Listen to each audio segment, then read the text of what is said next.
নমস্কার কৃষি বন্ধুগণ। কৃষি উন্নয়ন ইউটিউব চ্যানেলে আপনাদেরকে আবার স্বাগত জানাই। আজকে আমরা কৃষক বন্ধু ভাইদের জন্য পেঁয়াজ চাষ ও আদা চাষের যে ব্যবস্থাপনা সে সম্পর্কে আলোচনা করার জন্য। কৃষক বন্ধুগণ, পেঁয়াজ চাষে আমাদের যে চাষি ভাইরা আছে ওনারা অনেক ক্ষতির মুখ কিন্তু দেখেন আমাদের এই পেঁয়াজ চাষের মধ্য দিয়ে। পেঁয়াজ চাষে বিভিন্ন ধরনের ফাঙ্গাস মানে ছত্রাক ও ভাইরাস জনিত রোগের কারণে ফসলের প্রায় 100% ক্ষতি হতে পারে। তাই বন্ধুগণ, আজকে আমরা আলোচনা করব integrated management strategy of onion and garlic. কি কি জিনিস আমাদের যে কৃষক ভাইরা আছে ওনাদের মাথায় রাখতে হবে যাতে ফসলের ক্ষতি কম হবে, সেই নিয়ে আজকে আলোচনা করব। প্রথম হচ্ছে ক্লিন কাল্টিভেশন। কথাটা শুনতে মনে হলো ক্লিন মানে পরিষ্কার, কাল্টিভেশন মানে চাষাবাদ। পরিষ্কার চাষাবাদ আমরা কিভাবে করব? না, আমরা দেখুন যে কোনো ফসল লাগাই, একটা ফসলের পর পরের ফসল লাগাই, কি হবে না ধান চাষ করার পর অনেকে আমরা পেঁয়াজ চাষ করি। তো এই যেমন পেঁয়াজ চাষ করার সময় ধানের যে অবশিষ্টাংশ খড় বা অন্যান্য যে বর্জ্য পদার্থ সেগুলো যেন না থাকে সেটা কিন্তু ধ্যান রাখতে হবে। এই যে অবশিষ্টাংশ বা অংশ আমাদের জমিতে থাকছে, এটার থেকেই কিন্তু রোগ আমাদের পেঁয়াজের মধ্যে আসছে, পেঁয়াজের ক্ষতি করছে। তাহলে বন্ধুগণ, আমাদের যে ১ নাম্বার পয়েন্ট যেটা বললাম ক্লিন কাল্টিভেশন, তাহলে জমিতে যেন অবশিষ্টাংশ না পড়ে থাকে। সেকেন্ড হচ্ছে ড্রেনেজ মানে জল নিকাশি ব্যবস্থা। পেঁয়াজ একটা খুবই সেনসিটিভ ক্রপ, পেঁয়াজ ও আদা খুবই সেনসিটিভ ক্রপ। এখানে পেঁয়াজের মধ্যে বেশি জল দিলেও কিন্তু আমাদের ধসা, এন্থ্রাকনোজ এই ধরনের রোগ হয়ে যায়। আবার কম জল দিলেও কিন্তু অন্যান্য রোগের কিন্তু প্রাদুর্ভাব আমরা জমির মধ্যে লক্ষ্য করে থাকি। তো এই যে জমিতে আমরা জল দিচ্ছি, এমন ভাবে জল দিতে হবে যাতে লাইট ইরিগেশন মানে কম সেচ, শুধুমাত্র জল জমবে না এইভাবে আমাদেরকে সেচ দিতে হবে। আর আমাদের যে পেঁয়াজের বেড সেটা থাকবে জমির থেকে উপরে, যাতে অতি সহজেই পেঁয়াজের জমিতে জল না জমে যায়। থার্ড আমাদের নাম্বার হচ্ছে পর্যাপ্ত পরিমাণে সার প্রয়োগ। পর্যাপ্ত পরিমাণে সার প্রয়োগ পর্যাপ্ত পরিমাণে আমাদের সার প্রয়োগ কেন করতে হবে সেটা নিয়েও আমরা আলোচনা করব। কৃষক বন্ধুগণ, অনেক সার প্রয়োগ করলেই যে আমাদের ফলনটা বেড়ে যাবে তা কিন্তু না। পরামর্শ অনুযায়ী যতটা সার প্রয়োগ করার তো সেই পরিমাণে সার প্রয়োগ করুন।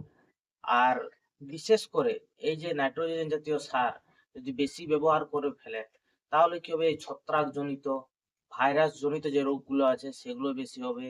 আপনার থ্রিপসের আক্রমণ, যেটাকে আমরা চুলচুলে পোকা বলি, তার আক্রমণ কিন্তু বেশি হবে। এরপর আমাদের যেটা ফোর্থ পয়েন্ট, বায়ো এজেন্টের ব্যবহার।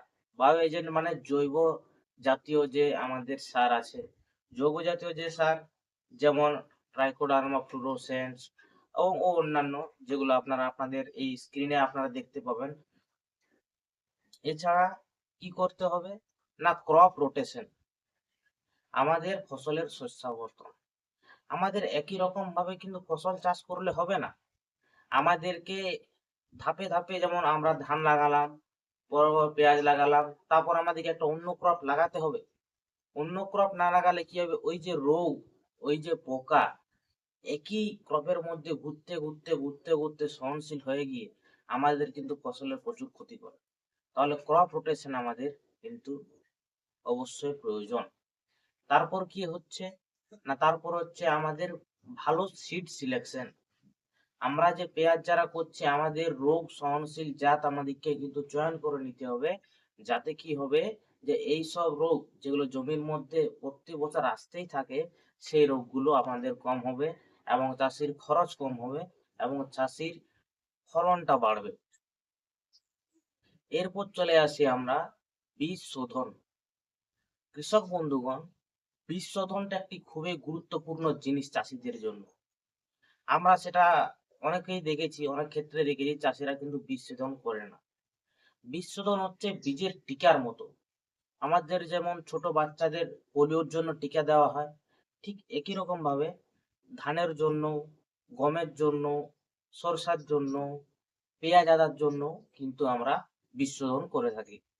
এই বীজ শোধন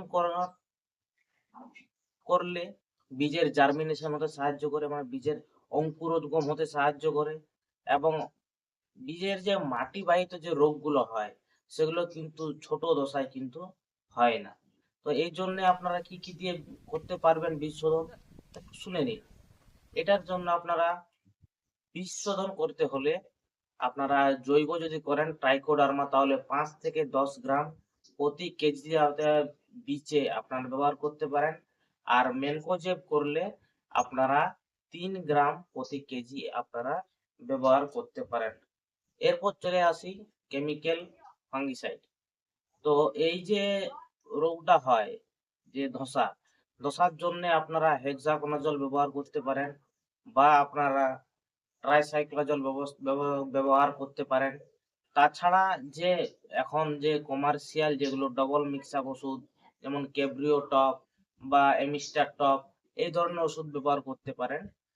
তো এইসব ব্যবহার করলে আপনাদের যে ফসলের যে রোগ পোকা আছে, যে ব্যাধি আছে, সেগুলো কিন্তু হবে না। আশা করি ভিডিওটি আপনাদের খুব ভালো লেগেছে। ভিডিওটি ভালো লাগলে চ্যানেলটি অবশ্যই সাবস্ক্রাইব করুন, পাশে থাকা বেল আইকন প্রেস করুন, এবং এই গুরুত্বপূর্ণ ভিডিও, এই ইম্পর্টেন্স ভিডিওগুলো আপনারা আপনাদের কৃষকের কাছে পৌঁছে দেওয়ার সুযোগ করে দিন। নমস্কার, ধন্যবাদ। জয় জওয়ান, জয় কিষান।